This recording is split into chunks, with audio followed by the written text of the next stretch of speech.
Welcome to Between Two Peers, a live streamed show where your hosts, Mistress Sassy Seamstress, that's me, and Sir Danger Muppet, invite a guest from around the known world to answer your pressing questions about life, the universe, and everything. This week is sponsored by Pim's Cups. Pim's, 7-Up, squeeze of fresh orange, cucumber slices. There's multiple ways of doing it. All of it is delicious. As Her Majesty said, they're effing delightful. This show is rated R for language, possibly sexual conversation topics, very likely, and general sassy opinions. I am Tulia. I'm going to be one of your hosts. I am a Laurel in the SCA. I've been in the SCA for 27 years and going on 30 now. I mean, in that hot second anyway. And I'm just super psyched that we're doing this now as a way to engage with the SCA community when we can't be together. So with that, I'm going to turn it over to my beautiful co-host, Sir Helga. I am Sir Danger Muppet, or Sir Helga. I've been in the SCA half of the time that Tulia has been. I am a knight, a pelican, and someday would totally love to be a laurel, but I have to pull my head out of my ass about my documentation. And beyond that, I'm here to provide you entertainment and ask questions that got sent in, be they serious or what is our favorite rubber ducky. So tonight we have with us Her Royal Majesty of Atenveldt, Elizabeth. Elizabeth, care to introduce yourself?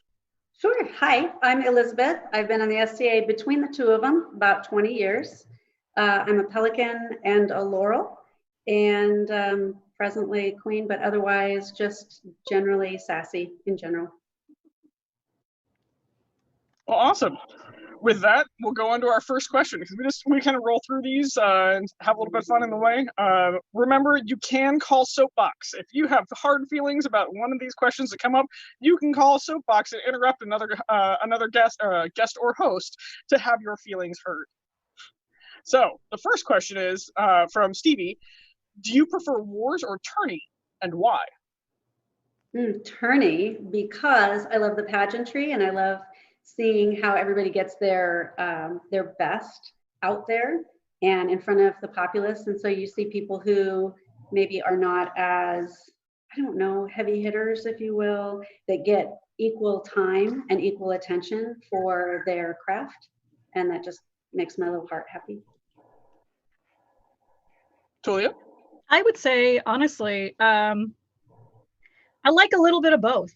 I've had the vast majority of my SCA experience has been in tournament situations, weekend events that are kind of situated around a tournament. But in recent years, I've come to really enjoy wars, just because I think the wars actually bring together a wider variety of people than the tournaments do, with a lot more you get exposed to a lot more culture, I think, in the SCA. If that makes any sense, at a war than you do at like a kingdom tourney or a principality tourney or a baronial tourney. Those are all very like localized, very much a same people will be there more or less every single time. And even though familiarity is a wonderful thing, and I am a super fan of it, being a creature of habit, I have started to actually really enjoy the kind of looseness of what a war can bring. I'm actually a big dork for wars. So as much as I love tourney and as much as it's a tourney is a very me-focused day, where I'm going to go out and slay mightily and do terrible things to other people.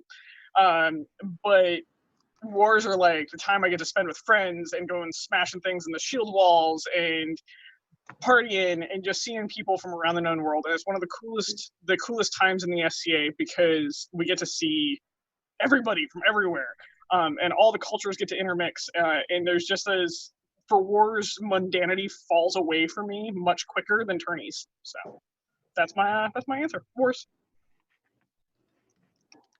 All right, so next question from Her Excellency Kate. What is something you assumed you would dislike / find boring in the SCA but turned out to actually enjoy, and what made you give it a try? Your Majesty? Okay, so this is ridiculous, but sewing, honestly. When we first started playing years and years ago, we didn't know a lot of people in the SCA, so I didn't have a lot of resources and people to call on for things like ARP. And so I learned how to sew out of necessity, and I hated it, frankly, at the beginning. And now evidently it's a thing for me. Like I'm sort of having withdrawals at the moment because I haven't sewn in like 2 weeks. It's kind of freaking me out. So sewing, honestly. Araya or Helga? Shit, so many things. I think every time we accidentally use mundane names, we all have to drink. Or I should drink, I guess. Whoever says the mundane Okay, name. no, we all drink. You accidentally use mundane names, drink. So new show rule. Actually, amusingly enough, this is going to sound really, really dumb. I knew I would like rapier. I didn't know I would really like rapier. So I actually started in the SCA after coming out of an Olympic fencing school. And I got really bored of it. And though I was still not that good, it just wasn't that engaging. And I assumed that rapier would be kind of the same way. And then I got on the field, and actually I had to because I was queen. And I got on the field and just had a blast. And now all of a sudden I'm just like, I need a clone so one can be on one field and one can be on the other, because there's terrible things you can do. Like they don't know what to do when you run through a line at a dead run. Like it's great, but also like the camaraderie there is just the same, and it's super fun. There's a huge learning environment, and it's also it's way more physically taxing than you would think. I've done rapier when I was in college. I did fencing as an elective, and I ended up getting myself hairline fractures in my wrists that never healed, and so I don't do it anymore. It was fun until I realized I'm a tiny little thing that has a giant fucking spirit that does not realize it is a tiny little thing. So I had to, every time someone has come up to me and said, would you try it? You know, I'm like, I can't because my wrists will literally break in half if I do, but it is fun to watch. But to answer the question, I think I would say, aside from Her Majesty, which I absolutely agree with, I thought I would hate sewing, and it's a thing that just became an entire, existence for me. I actually thought I would hate tourneys, watching tourneys, the spectacle of tourneys, like the fighting and all that stuff. I had been kind of conditioned for a long time to think that those of us who are artists shouldn't like fighting or shouldn't enjoy the spectacle of it or shouldn't enjoy like being an armchair spectator. Turns out I love it, and to the point where people have to come up to me, or people are coming up to me trying to talk to me about sewing during a fight, and I'm just like, shh, shh, shh, I'm watching this. Like this is fascinating to me, like stop it. But yeah, I think that would be my answer. Is the thing that I did not expect I would like would be actually the heavy fighting aspect, and not as an actual heavy fighter, but as a spectator of it. All right, Araya. Fuck, Helga. Oh, so this might be the question of the night. It's either going to go really fast or really, really short. Hans von Wolfholtz would like to know, is bacon a food group or a spice? Yeah. I feel like it's both.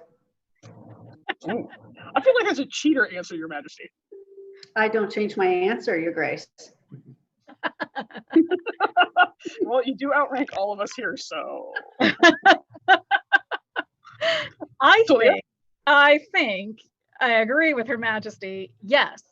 However, I wouldn't call it a spice, but I would call it a flavoring, a flavor enhancer, actually. But as a food group, yeah, I mean, I could go either way, honestly. Helga? I'm going to go with the food group because, the whole point of these questions is to sometimes answer them, even if it's not a complete answer. I'm going to go with the food group because I could totally just eat a plate of bacon.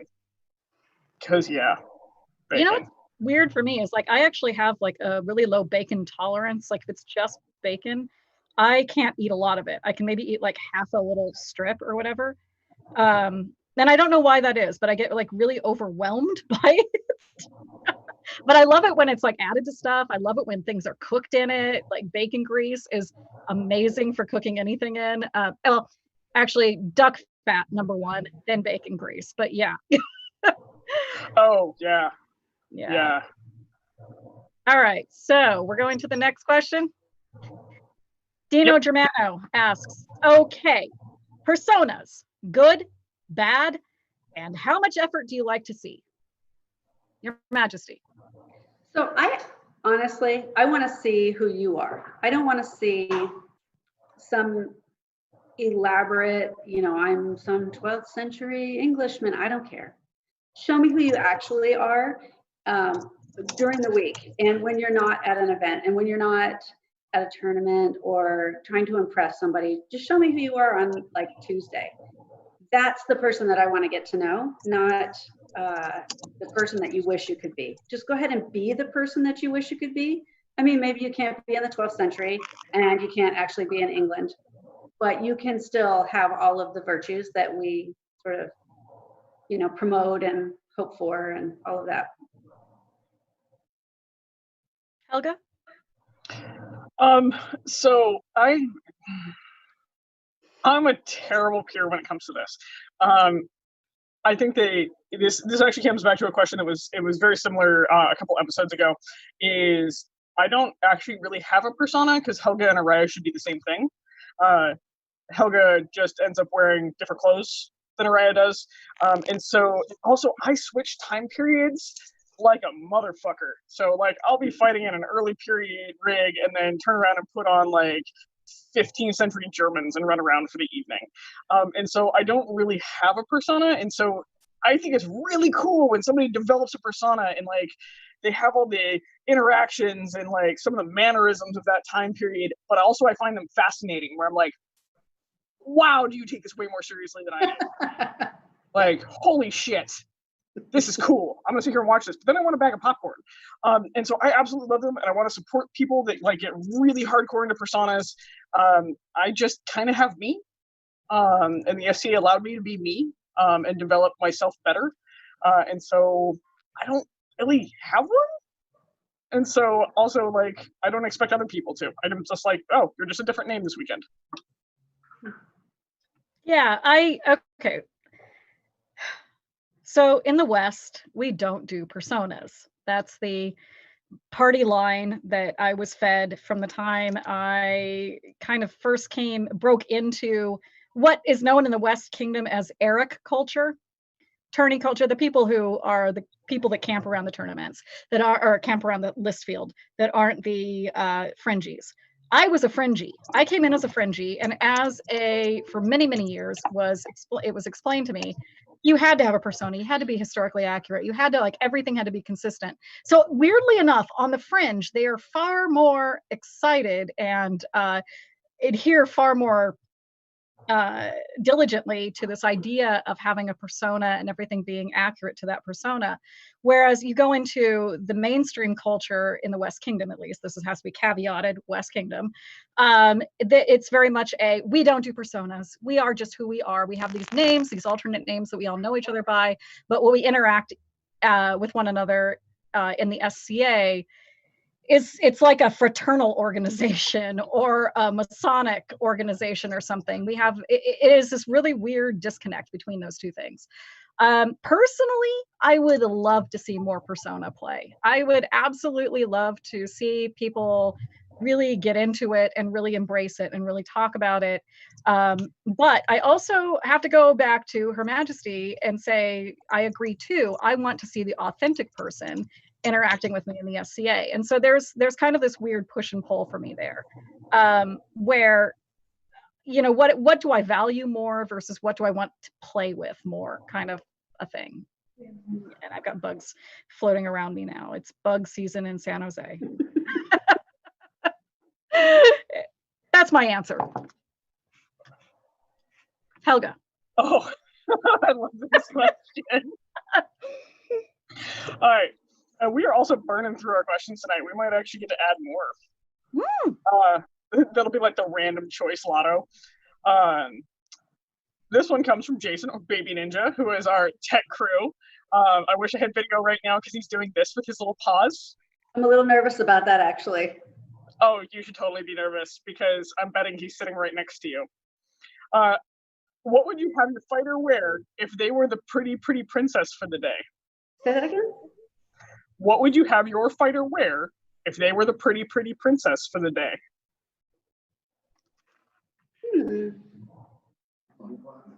No loincloths.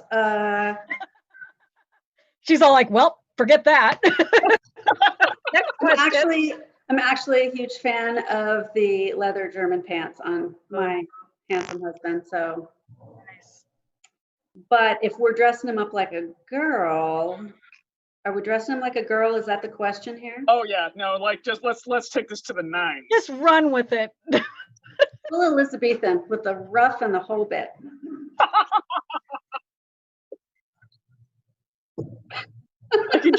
I could just see him like sitting there just like 100%. just not having it. I'm not moving. If I don't move, they can't see me. Be thankful that that's gonna happen.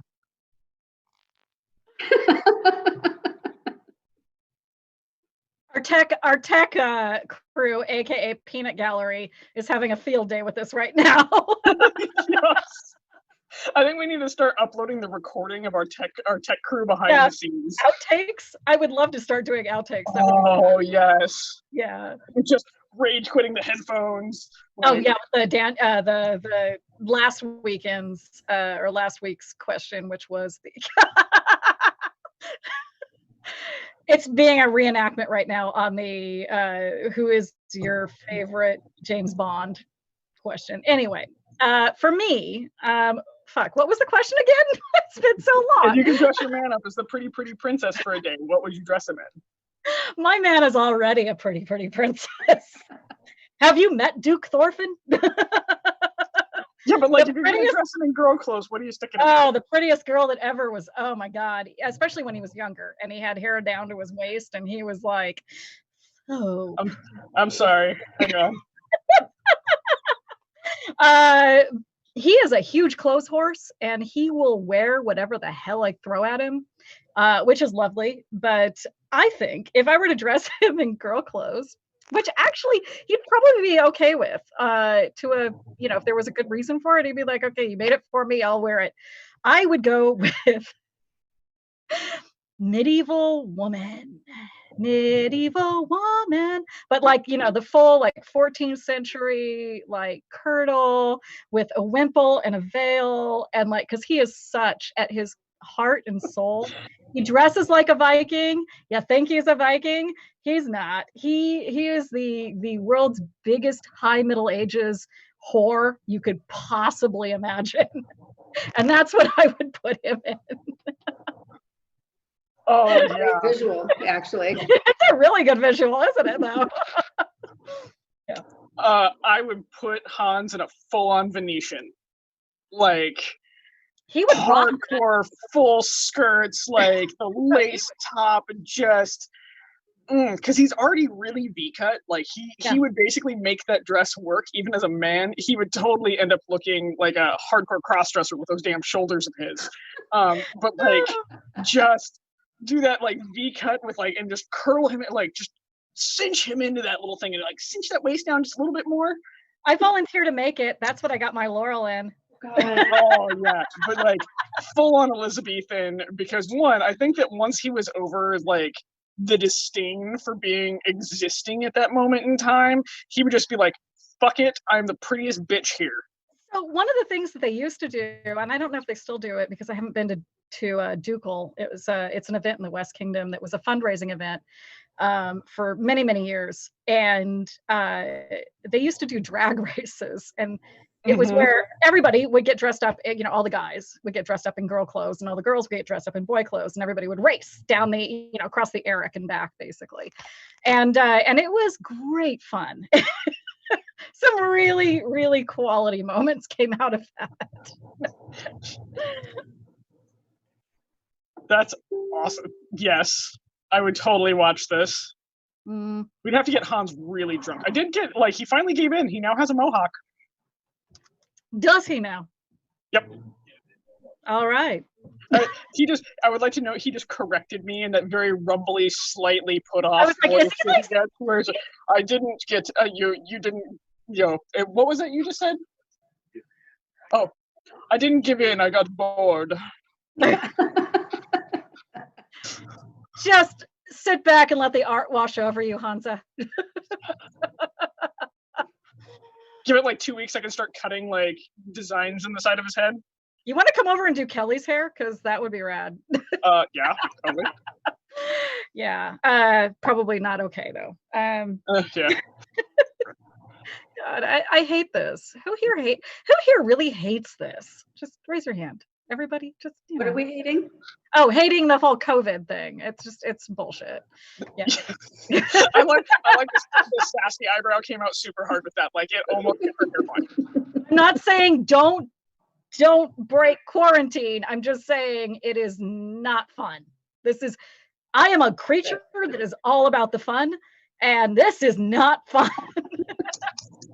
Bored already. Anyway.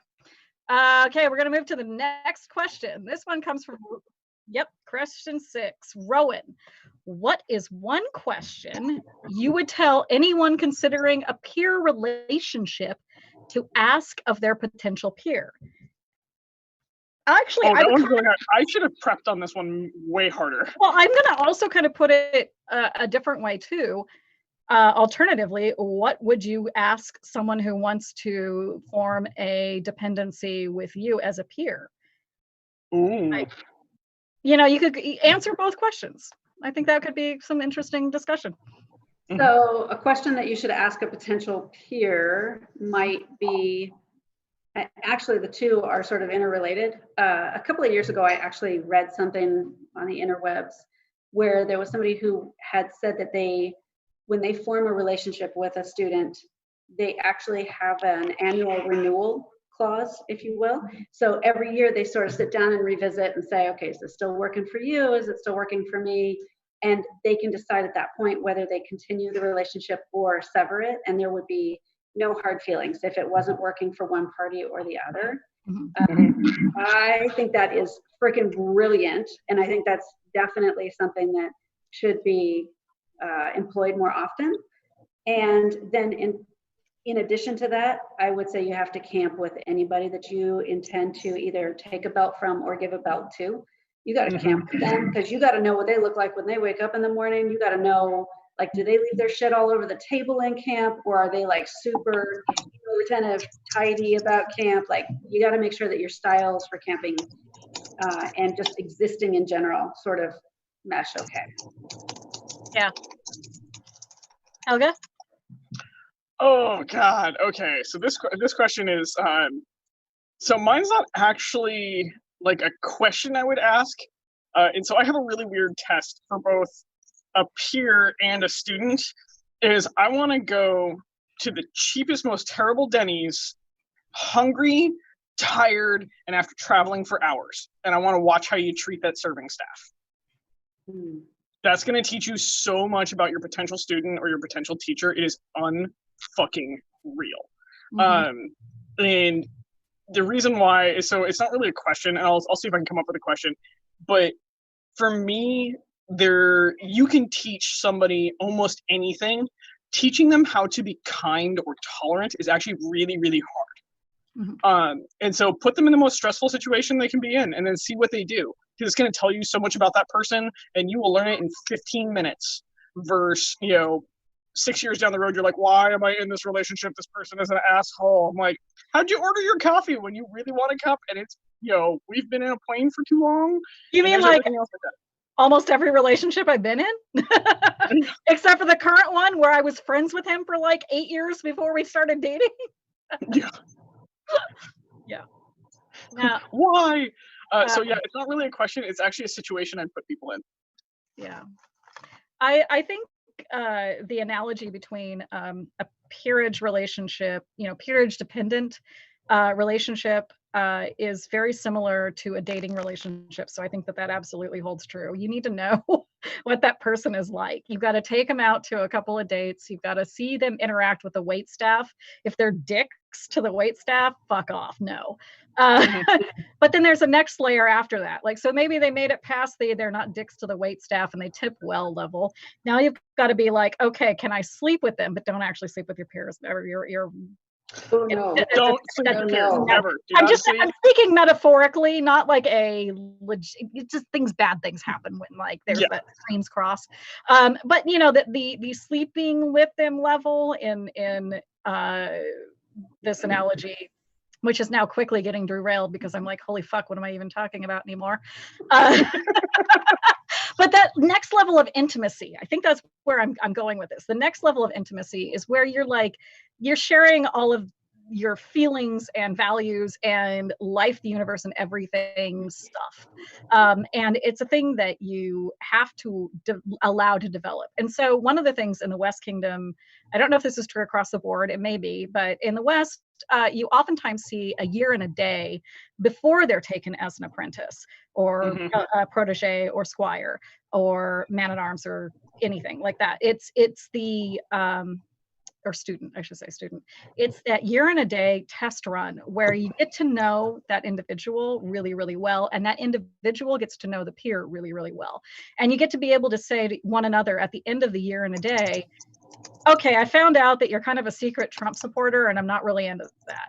Like, or I found out that, you know, you hate cats, but I'm a cat lover and I can't do that. Or I found out that you think that, you know, the West Kingdom should go to 6-month reigns and I'm a firm 4-month reigner, you know, like that kind of a thing. Things that you can actually say are like real like values for who you are as an individual. And this is for both peers and dependents. That gives you a chance to learn all that you wouldn't otherwise in just kind of like a casual dating situation.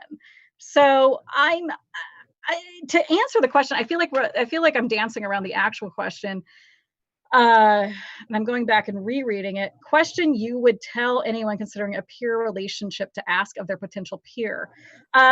Rowan, I'm sorry we didn't actually directly answer that question, but there are so many questions that need to be found out that give it some time. Because those questions are going to come up between the peer and the dependent. It's going to be a thing. It's going to happen. And if you can't like really mesh well with one another, and in the SCA, we kind of want our peerage relationships to function kind of as a familial relationship. Again, that's not true across the board. I'm sure there are several people out there right now just like flipping their tables saying like, no, that's not the way it works. But by and large, the relationship I was in with my peer before I became a Laurel, relationships I've seen, relationships I've been in as a Laurel with others have all been based around this idea of, you know, where do your values line up? And do you have that alignment? And when you find that alignment, it doesn't have to be perfect, just like no relationship is perfect, but you've got to give it time to develop. The end. Yeah. Oh, drop all that knowledge. I like how like Liz and I are like short and succinct, and you were like, I have this book I would like you to read, chapter 5 through 7. Tonight, apparently it is me reading chapters 5 through 7. I, last week, was not like that. You were. So true. Like, we just changed back and forth. Okay, so next question that we have, and I have a feeling that somebody's going to show up here shortly. Oh,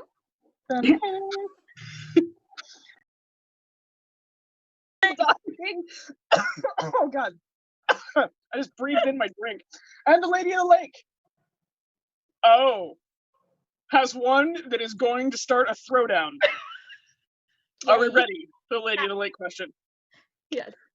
The Lady of the Lake asks, your favorite vampire genre? And then presents us this. I think she's teasing. Is that Buffy? Oh, it's Buffy. It's totally Buffy. Thank you, Lady of the Lake. I return to you your sword. Majesty? I'm gonna go with Lost Boys. It's an easy go-to, but Lost Boys, 100%. You know Josh is in that movie, right? Or Hans. Oh, drink. I'm trying. Hold on. I had backup. I just made another one, so. All right, we're cool. Now now we're So good. Lost Boys is your genre. So is that like the movie or is it the comic books? Is it the movie What? or what? There's comic books. That's what I said. I'm like, what? And then I literally Oh, come on, spilled- everything is a graphic novel. Holy crap, I spilled Manhattan Okay. all over my keyboard. So this is going to be like a complete departure from most of our friends in the SCA, but I am 100% not a comic book nerd. So that's just not my brand of nerd. I know, I'm sorry. So movie. So I'm really torn about this question, by the way, because like I very much so enjoy the Buffy. So both of my answers actually come from like welcome to your sexuality and really being confused about anything that you want. Because Interview with a Vampire and Buffy, like just welcome to Araya's sexuality. Are you slightly lost and in guy liner? Shit. I'm pretty sure you just referred to yourself as Araya. Oh, get a drink. Shit, we're gonna get shit faced. Well, at least I am. I don't know about you guys, but I am. So yeah, it's like I think I'm gonna end up having, and I can't really say Anne Rice's series because like the rest of the movie sucked. Like Interview with a Vampire was fucking brilliant, and then everything else just after that, it's like, what the hell were you doing? And so I'm gonna have to go with Buffy, but still, welcome to like me being sexually confused in my teenage years. Yeah, welcome to everybody's teenage years. Like I was the biggest like, hey, do you, as close as a boy can look to a girl, that was what totally I was into. So weirdly enough though, I did not like the vampire genre. That was not my jam. So I actually, and I'm sorry, Your Majesty, but I literally am absolutely and 100% agreeing with you so far. Lost Boys were like the one thing where I was like, that makes total sense. However, that was growing up. Now, we have a for now. What We Do in the Shadows. That stuff. Oh, yes. I'm sorry, I'm changing my answer. Yes. What We Do in the Shadows started out as a mockumentary about four vampires living in New Zealand. Oh my God. You need, okay, I would like to know. Taika Waititi is part of it. He's fabulous. But now they spun it out into a mini series that is a different set of vampires that live in, I think, Staten Island or something like that in the US. But it is quality. And it's everything I love about just taking the piss out of the entire vampire genre. It's like seriously, you need to watch it. It's fucking like, I'm sorry, Sarah, I'm siding with you. That is my vampire genre. Also because I am a swearwolf for life. You are a swearwolf, not a werewolf. You're a swearwolf. Swearwolf. I am 100% Nadja in the doc or in the miniseries. Nadja, I'm like, God damn, yes, yes, everything. So I'd probably be. Are we ready to move on to the next question and see what other chaos we can cause? Yeah, let's do it. All right, this. It's from Meredith or Lynette. So drink. I put Lynette in there at the last possible second. Oh well. Yep, last possible. And then I spilled Manhattan all over my keyboard, and it's making this really high pitched squeal, but it still functions. So can you not light on fire, please? I don't have anything to light anything on fire with, so we're probably okay there. The IT crew is like, nope, can't help you there. Yeah, you light on fire. I was literally like, I was about to text Thorfinn and be like, can you bring down another keyboard, please? But he never checks his messages, so that would be futile. Okay, so the next question. Next question. Is Merrick. from Lynette. No. Oh God, you're right. Where the heck are we? Wait, because we got interrupted. The Lady of the Lake. The Lady of the Lake. Right. All right, so the next question is from Lynette. We recreate the medieval ages. I can't speak. We recreate the medieval ages with a lot of creative license. What's one thing from the actual medieval times that you wish that you wish was still done or could be reincorporated in the modern culture? Your Majesty. Nothing like being right on the spot. You can also say, you know, like, come back to me or pass, you know. So certainly not their sanitation practices, not their medical practices. Yeah, can we come back to me on that, please? I was literally about to be like, yeah, I know the answer to this. And then I sat and I thought about the question for half a second and I went, oh, Jesus Christ. Like, I don't know if I would actually want to live in the Middle Ages for real. Okay, I'll go with they walked a lot. They must have all been in really great shape because so much walking. But other than that, like, I like living in the current Middle Ages where I have a sewing machine and vaccinations and agency and Title IX and voting rights and like all these things. I like the SCA version of the Middle Ages. I don't like the real Middle Ages. Helga. So I actually have one. I had to think about this one like pretty solidly.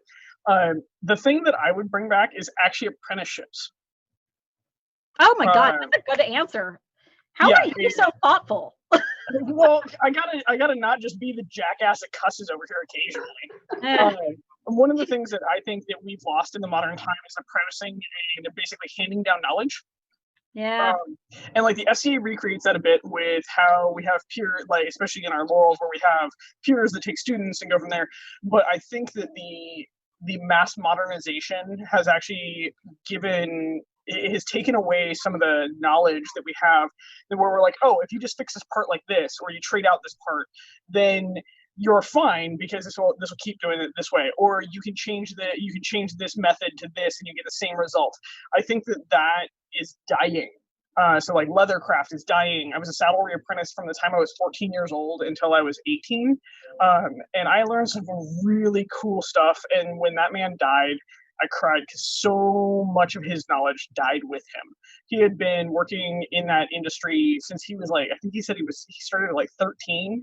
And it was just gone. It was just, when he died, it passed away because nobody else worked in that industry with him. And so I think that we lose an incredible amount of information from our teachers, and I would love to see that change. That's a great answer. Jesus, now I feel stupid. So if I can piggyback onto her, Grace, I would say that craftsmanship in general, like everything's so mass produced today. Mm-hmm. That it's really nice when you can see something that's handmade and you can see all those little imperfections. That's actually what makes the piece beautiful, I think, is when you can see that, okay, maybe it's slightly out of round, or it's not perfectly square, or it's, you know, the print isn't complete over here on this little bit. That's what makes them have character and be more beautiful and more valuable. I like that. Yeah, handmade, the culture of things being handmade. And I do think, again, you know, Helga has a really good point that we don't value mentorship as much as we used to. Even recently, like historically speaking, like mentorship was a real thing that people could, you know, a career path that they could go into.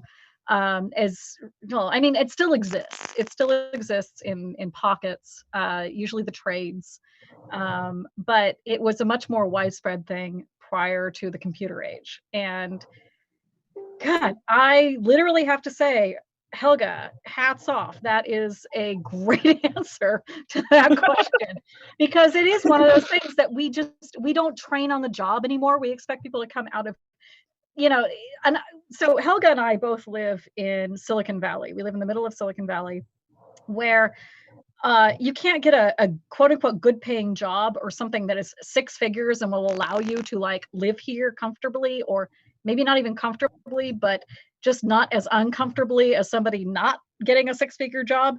And the pressure comes from the tech industry to come straight out of a college with a bachelor's degree or a master's degree in some tech related thing, even down to the point where the elementary schools now, all they're doing is STEM. They don't do, there's been a push recently. In fact, I used to work in a nonprofit setting that had an educational arm with it. And there was a push for STEAM, not STEM. STEAM was science, technology, engineering, arts, and math, not science, technology, engineering, and math.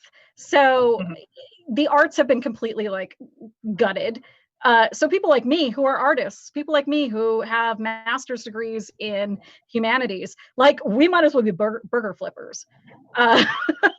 But when you're talking about like apprenticeship, you don't have to have that higher degree. You don't have to have anything that will go, from like a Stanford or a Berkeley or, an Ivy League school.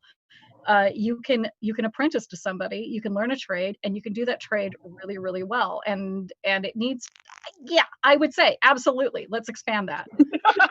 I hear furious typing.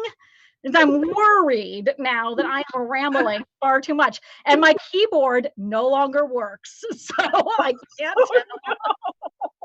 I'm so sorry you killed your keyboard. Amusingly enough, one of the only industries that still allows apprenticeship that isn't outside of like some crafts is legal. Legal, yeah. I am a paralegal doing apprenticeship.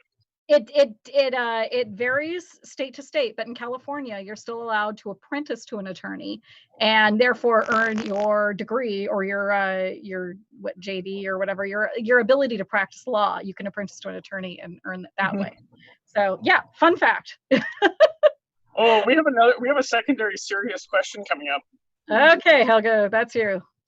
Actually, that's totally marked you. Oh fuck, that's me. Shit. So we have this little sheet. We have a cheat sheet with all the questions on it that our guests aren't allowed to see at all.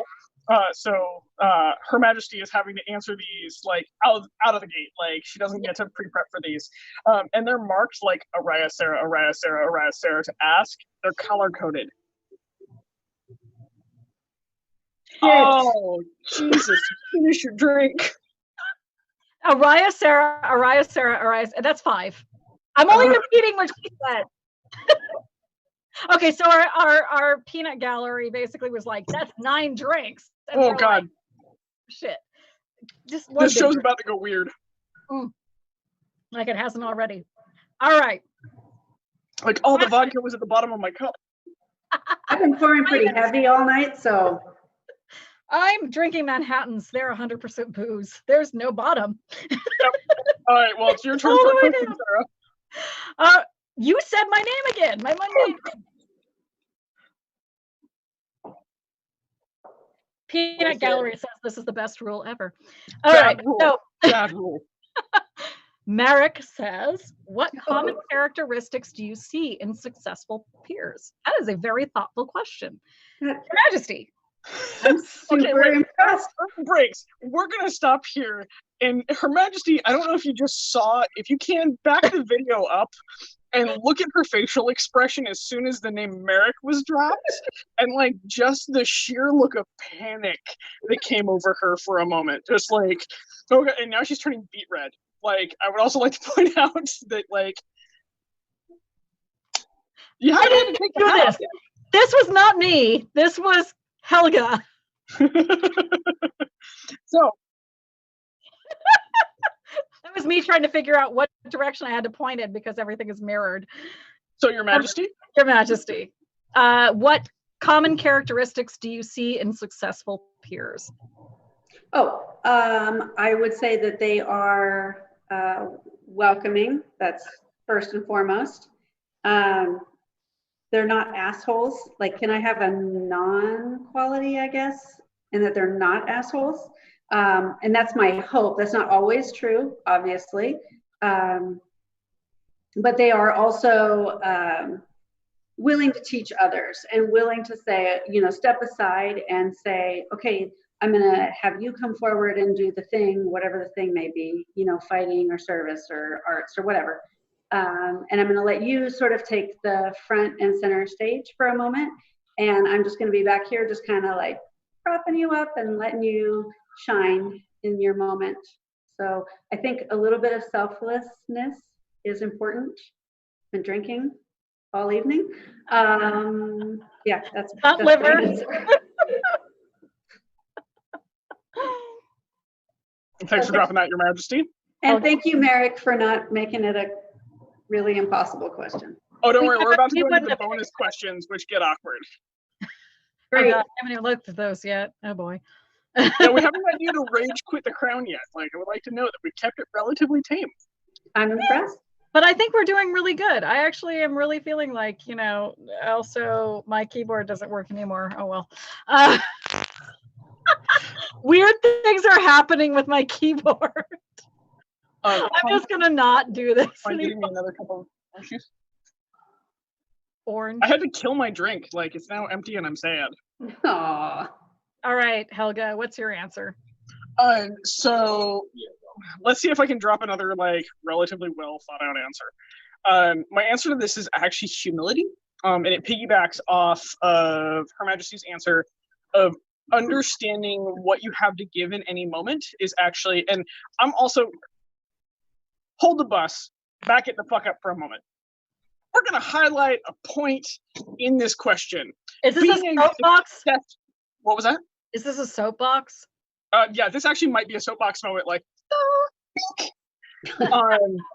being a successful peer. He didn't ask, characteristics of a peer, successful peer.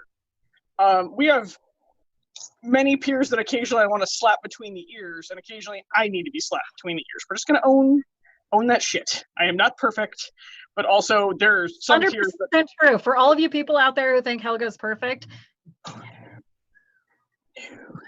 not at all. But she's a giant goober. yeah, I'm a huge goober actually. But for being a successful peer, it ends up being that humility, and humility for me isn't like kowtowing or fading away or being lesser or anything else like that. It's actually owning your shit in the moment. I think our most successful peers are our most real peers. They're the peers that when they fail, they own it, because as a peer, you have to own it publicly and you have to own it really, really large. Because otherwise people want to put you up on pedestals, and that's where you start failing as a peer. When somebody starts putting you on a pedestal, you've actually failed. You're starting to buy your own press. And so then you're like going down the road of like, well, I'm, so-and-so and blah, blah, blah. Fuck you, dude. And so I think that in humility actually breeds our most successful peers, because when you can own that you fucked up, your students can also see that they can do it. And the generations that will follow you will then mimic that behavior. When they think they need to be perfect, when they think that they need to be some weird idealized bullshit lie, it becomes very toxic very, very quick. And so our most successful peers are our most humble peers. They can still be loud and brash and bold and vibrant and not all together, but they are truly unabashedly themselves. And those create successful peers and then successful bonds, and they help our next generation versus breeding weird bullshit. So there you go. There's my weird soapbox. Done. That's a gorgeous, gorgeous soapbox. It has like little bunting on it and like schoolwork and probably some like ormolu. I'm using a lot of my vocabulary on this.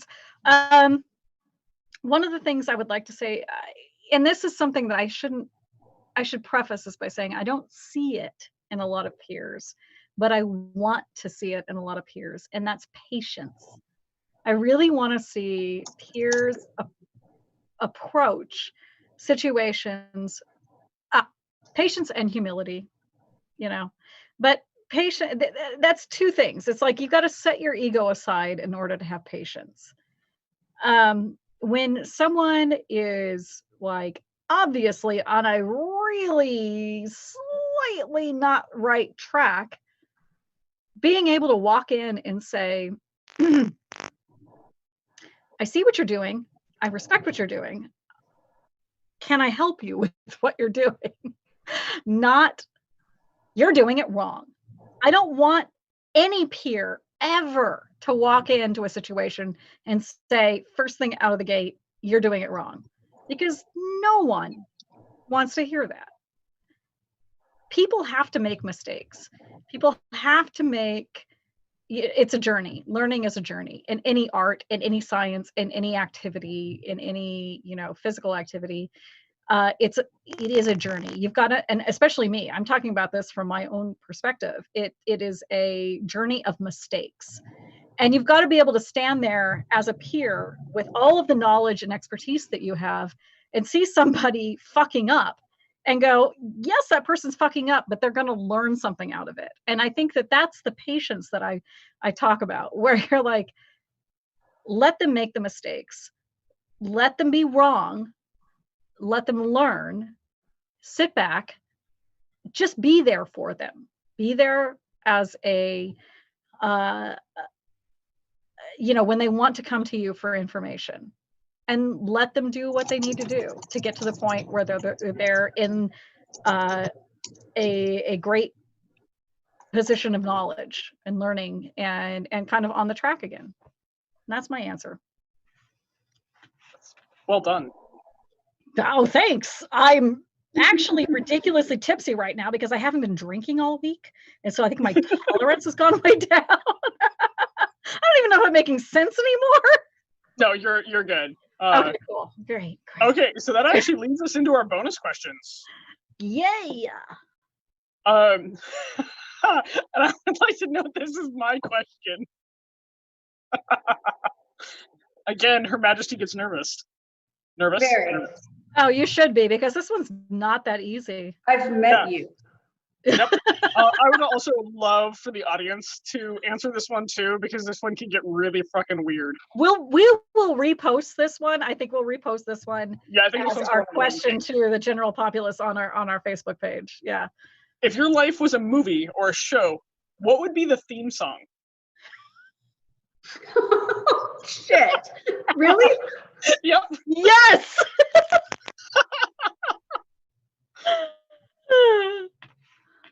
God, this should have come earlier in the conversation when I was less in my cups. Oh no, the reason why the bonus questions are specifically held out for us being drunk. Yeah. So iTunes, what would I do? So not actually appropriate to my world, but the first thing that comes to mind is It's Raining Men. Not actually appropriate in my world, but yeah. It's raining mooses? It might be raining Hallelujah. Mises. Raining Mises. And this is where Kunahild is like twitching on the other side of a YouTube screen somewhere. That's not the plural. Oh, no, I'm sure she'd appreciate this. We'll hear about it for sure. Otherwise, I would like to know that she hand painted Hansa a banner about that. Like that's how many feelings she. So for those of you who don't know, Dam Kenhild, she was our guest last week, and just for context.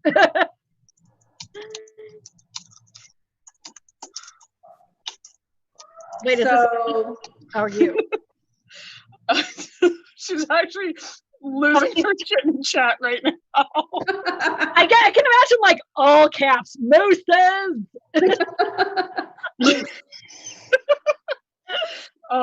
I'm sorry, that's probably the best. So Tulia, what would be so literally It's Raining Men would be your theme song?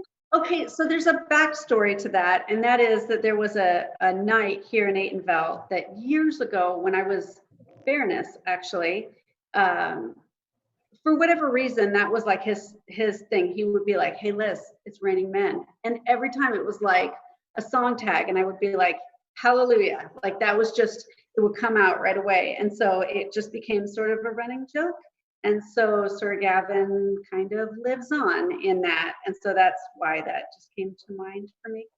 So have you ever thought about It's Raining Men and Let the Bodies Hit the Floor, the same song from two different Yes. perspectives? Yes, That's a actually. really, yeah.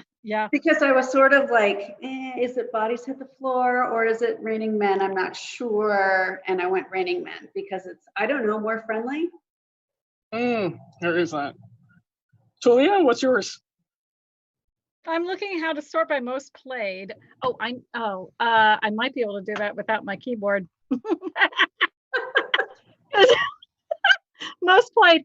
Honestly, though, I'm gonna say it would probably be a Cure song, but in reality, it's probably 100% "I Will Survive" by Gloria Gaynor.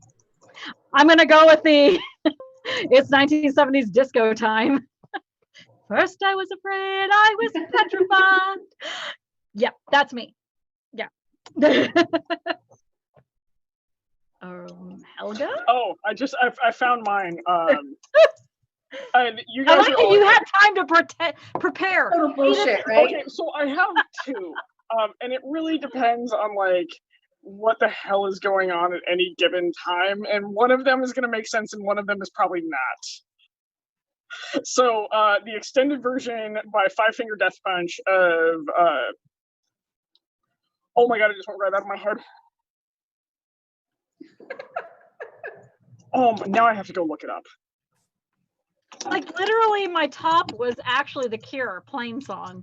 That will not be I'm just having a moment where it just went right out of my House of the Rising Sun, for fuck's sake. Like it just left. But you need the extended version with the start in. Because that start in, I will play that minute and a half on loop. I used to sing that at Bardic Circles when I was a so kid. hard right now. There is a house So in New Orleans that call the rising sun. Anyway. We officially have her drunk. Who, me? So the other one is Animals by Kesha. That's a good one. That's the one that most people are gonna be like, wait, what? So I'm a giant Kesha fan, actually. Like, is it Kesha or Keisha? I don't know. How the hell you pronounce her name? I don't know. Bathes in glitter, super hot blonde that is also wild as fuck. Like, she's beautiful. Yeah. So there you go. There's my weird like theme songs. They're like two different spectrums. Actually, no. I would like to. I would say it has to be a Pink song, and there's probably like 3 Pink songs. What is it? This is the dumb thing. Like, I don't know any of the names to them because they just come up when I have them on. It's Pink. Come on, Pink. Pink is rad. If you haven't listened to Pink, you're dumb and you should just fucking do it. Oh my god. Holy shit. Anyway, listen to Pink. Every Pink song ever is my theme song. I'm just dying that we have you trashed. I'm not trashed. I can't do anything with this because it's broken. Very sad. Your Majesty, I think we need to possibly have a royal edict about the level of inebriated of the group. I feel like the more inebriated, the better, right? There is that. Are you ready for the next question? Sorry. Helga was trying to like drunk shame me. I was not drunk shaming you because I'm just right there with you. Because after the dropping everybody's name. I'm doing this on an empty stomach because my boyfriend didn't fix dinner before this whole thing started. So, anyways, Helga, please continue. All right, so we have one last question. Your Majesty, this one comes from Ghislaine. What personality trait do you find most attractive in a potential partner? Confidence. Why? Self-confidence. So I don't want somebody, and this is ridiculous because I'm the least self-confident person perhaps that I know, but I don't want somebody who doubts themselves. So I would be most interested in somebody who is just very self-assured and self-confident, and I'm going to keep drinking. Yep. Oh no, like, Your Majesty, do you need to take your crown off to like answer that question? No, I feel like I answered it just fine, Your Grace. Thank you. Right. I don't think I completely believe you there. No. It was accurate. Self-confidence, Mm-hmm. I feel like there's a lot of ... there. perhaps. So, but we can all Subtext. infer. We can all infer the dots. Tulia, would you like to answer? I like you almost called me by my mundane name. I did, and if I do, I will be really drunk. Shut up. Don't even try. Catch up, girl. Let's see. Personality trait in a potential partner. A lot of it is sense of humor. I am make me laugh. Make me laugh. I am yours. Great thing though, I am literally dating the funniest man in the known world. So Funniest or funniest looking? bitch, do we want to get into this? 'Cause we'll get into this. When this pandemic is off, it is on. It's on. That's really cute from you. Funniest. Also, kind of funny looking. A little, but also really kind of attractive too, because funny is hot, and also funny and being smart at the same time. That is the way to Tulia's heart. I know you all are like up her pants, like kind of a thing, down her pants, whatever. No, I'm like heart, dude. You can be cute, you can be pretty, you can be whatever. Like that's fun, but be smart and funny. I am into it. So Weird Al, literally for years, my paragon. Really? Are you kidding? You didn't know I'm this? judging you so fucking hard right now. Jesus. Okay. When I was 8 years old, I was like, and so I'm over 40 now, right? So we're talking about early 80s. 8 years old, I was like, I'm going to marry Weird Al. That was the only celebrity I ever had a celebrity crush on, ever wanted to date, ever had a thing for. He is smart and he's funny. And that's it. And then I used to say tall and weird was also a thing, but then now I'm dating Thorfinn and he's not very tall. He's taller than me, but I'm also very short. I was about to say, you're like solidly pocket sized. I am pocket sized. I'm fun sized. You're like the single snack Reese's Pieces cup. I'm fun sized. Hey girl. I like how Her Majesty there was like, is this where this slides downhill? Can I actually like sort of add to my answer and just say engage my brain? What was that? Engage my brain. Yeah. So like I actually have some content. Mm-hmm. Pretty is great, but being smart, being funny, being engaging, being witty. Oh my God. Like you're in. Yeah. Yeah, I would say that's it.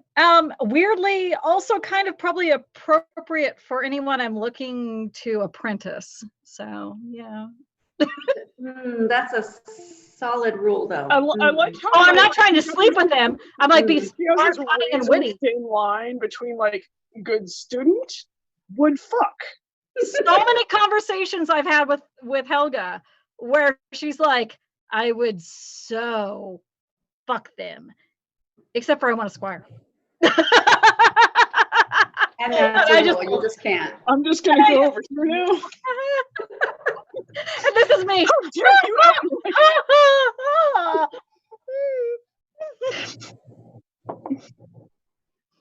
Well then, now that that's been dropped in the show. Girl, bring it. Well, you just don't sleep with your students. So you either decide you're going to sleep with them or they're going to be your students. Oh, wait, can I add an addendum to that? Don't sleep with your peers, partner. Student? Yeah. Oh God, no. Without your peers' permission. That's a bad choice. Happened Okay, to so now me. I'm going to answer. Now I'm going to answer the question. Then we can go on the ramble for a minute. So we're almost at our hour, anyways. We've actually just hit it. So my answer to the question is intelligent savagery. I require a little, so I don't like tame humans. Like there's a thing that I look for in partners that is still a little wild. If you're a domesticated human, I am not interested in you. Like not even as a squeak toy where I'm just like squeak, squeak, squeak, squeak, squeak. Nope, you stuffed that one. Like it's not you meet people in a world that are still a little wild, and that is just like, hello, how are you doing? But they have to be intelligent. You can't be dumb and wild. I think that a lot of people use their like wild side to remain uneducated. When you are educated and also still a savage, holy fuck, like take me now, like that's how that goes. And so it's the only way I can put it is intelligent savagery. I like it. Be smart. Be smart. Also, still able to throw me over a shoulder. As a small person, I mean, that is something that I think I am far more used to than normal sized human beings. But that is still hot AF. So, yeah. Throwing over the shoulder, sexy. So the question for you, Your Majesty, is do you want one random question out of our slew of questions? Or would you like to end because we're at our hour? Oh, we could do a question. Would you like one more question? Sure. All right. Let me go open up the document of questions. I would like to note. I should have had this prepared. We actually we're starting to learn how to keep to the hour very well.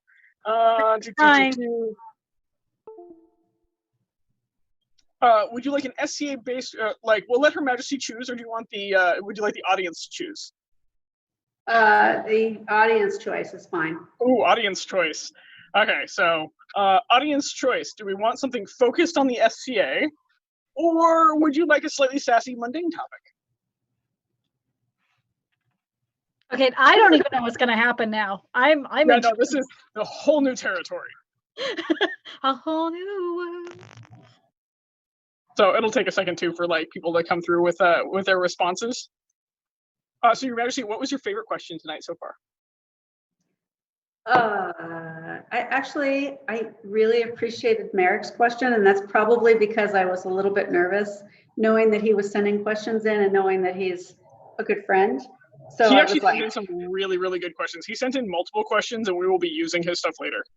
Oh, he is super intelligent and also kind of a prankster. So. Oh yeah. It really could have gone either way. So I was a little bit anxious about that, but.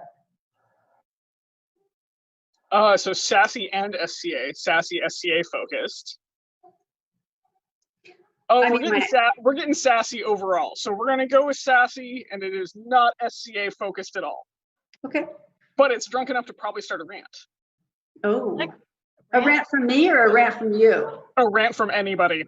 Didn't I already do one? Maybe. Oh, what, this ranty? Oh no, so I've got one, and I would love for the audience to also join in answering this question of what movie sequel would you wish you could erase from history? All of the fucking Sharknadoes ever made. Wait, you mean so you like the first one? No, they all need to go. It's sequel, so you have to like the first one or the first series of them, and then you want one removed. So Sharknado doesn't count, Your Majesty. I mean, we can still get rid of that, right? I mean, you can. You're the queen. Wait, why do you want to erase Sharknado? Have you watched it? No, I have never watched it. Watch it and then get back to me. I think all of the sequels to Child's Play. We're gonna just jump back before your time, Your Grace, and go into the horror genre. You're welcome. So Child's Play was great with Chucky, and then when we got into Bride of Chucky, that was bullshit. So we need to get rid of that. I will have to watch old movies older than I am. Shut up. Jesus. Tulia, what is your answer for a sequel that you would erase from history? Up until a week ago, I would have said the prequels of Star Wars. Up until a week ago. Until my beloved, who has been dutifully catching up on all of the extra curricular Star Wars things, started watching Clone Wars, and he was like, it's really good. And this was about a month ago. He was like, this is really good. And I'm like, fuck the prequels, fuck Anakin, fuck all this shit, fuck Lucas. Like, no. Because they broke my heart when I was 20 and I'm never going back, right? But I started hearing it and he started chipping away at it. And I'm like, okay. So I started watching the Clone Wars and holy shit, that shit's really good. And now it's causing me to reevaluate like all of my feelings and opinions on all of the post original trilogy Star Wars stuff. But yeah, I'd have to say that. Like I thought that would be my easy answer, but that's it. That is actually it. I'm having to reevaluate everything. So. So I have a very common rant for mine. The Indiana Jones Crystal Skull. That movie. I still haven't seen that. Don't see it. Don't save your innocence. So I grew up on Indiana Jones, and Indiana Jones is a weird hero figure of mine. He is actually a flawed hero that still does the right thing, even if he's a little bit of a jackass. So I'm like, oh, sweet, I could actually be the hero of something. Like, sweet, this is something to emulate, of like, own your shit, occasionally fuck the right chick, go from there.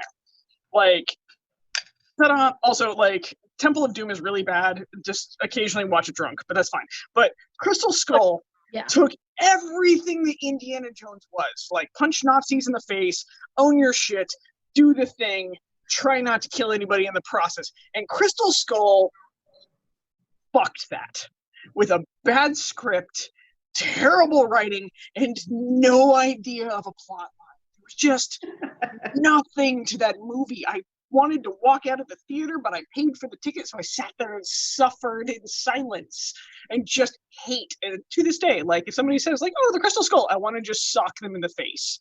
Like, that's how much I hate that sequel. Like, do not take my flawed hero, Nazi punching, slightly hot dude that can ride a horse and put him in that movie. Why? And there's my, like, I would hit delete on that one. I would watch every Sharknado to delete that movie from history. You say that now, but you haven't seen any of them. No, I would. I totally would. It's a tornado of sharks. I don't care. I would watch every one of those. Every sequel, every bad version of it to delete that one movie from history. So with that, we are at our hour and just a little bit over, which seems to be our thing. Your Majesty, I would love to, I would like to see. Can we see that one more time, please?